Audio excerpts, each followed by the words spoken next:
I've had a few of them, I think actually total of 5 over the years since then. But yeah, I've had at least one of these for basically 20 years now.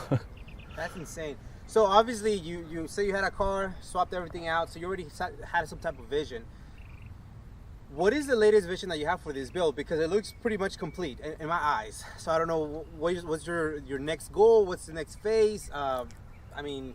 It's been through a lot. The more recent phase has been long and drawn out. Basically from when I got the car. When I got like this chassis from my friend, I was really starting to get into wanting to go out to the racetrack, you know, to do just, you know, HPDE events. And at that time, I was basically living here in Long Beach, working and trying to throw together kind of a ragtag car at the time. These weren't worth as much back then, and it wasn't in fantastic condition.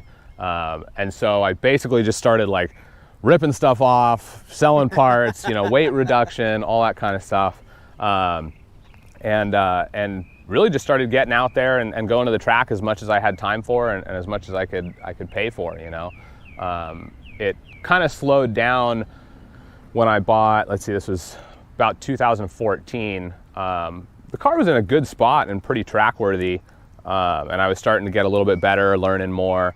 And at that point I bought a house, and right around the same time I was buying a house, I took this to the track and blew the motor. Oh, nice. And so when the motor blew and I was also buying the house, all my time went to the house, time and money. It was a little bit of a fixer-upper, and you know, at that point this thing just sat basically. Right. So since then it's gone through getting a new heart, you know, a new transplant, and then also I got the entire car painted, inside and out. Just exterior. Oh, okay. When I did the engine bay, or when I did the engine swap, since I had the engine out, I had them, I fixed part of the core support which was bent, and then had the engine bay resprayed.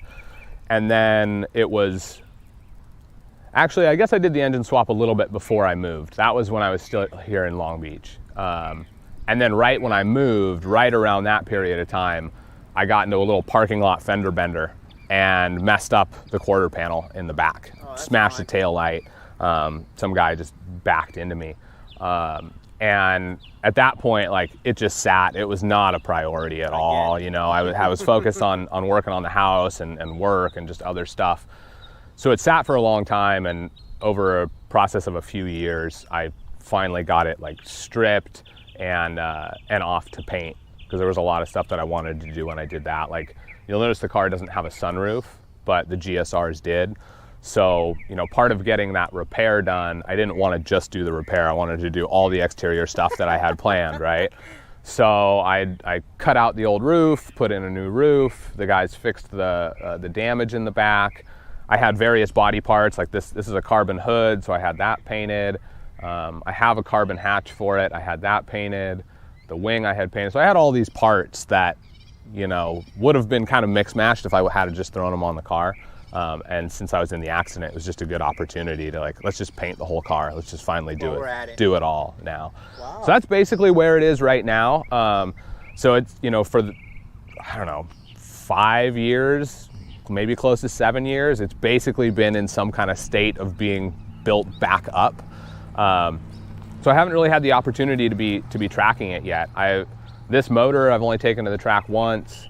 And then since it's been painted, I've just done a handful of autocrosses. And there's a few bugs that need to be worked out, namely the front suspension. There's a little gremlin that I haven't quite figured out.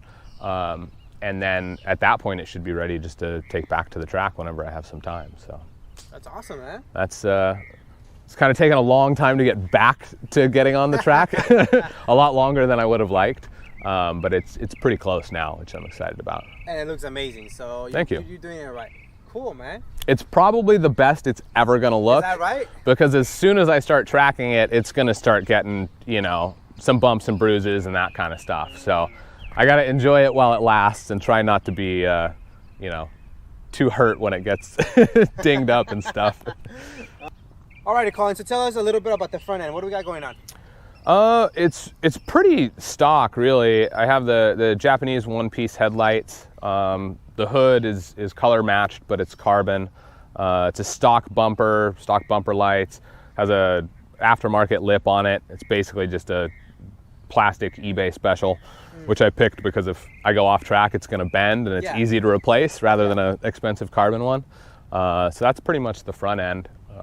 In general, the car is very stock, with the exception of certain components that are either kind of the thing you do to this car, like the thin moldings, the one-piece headlights, you know, and other than that, just a couple of kind of aftermarket mods. But in general, it's relatively OEM, and that was kind of the goal from the get-go for the whole car, was to use as much factory stuff as I can, because it, you know, A, I had a lot of it, and B, it just the fit and finish is a lot better. You figure they've already done the engineering, so if there's not a reason to change it, I didn't, for the most part, didn't really change it.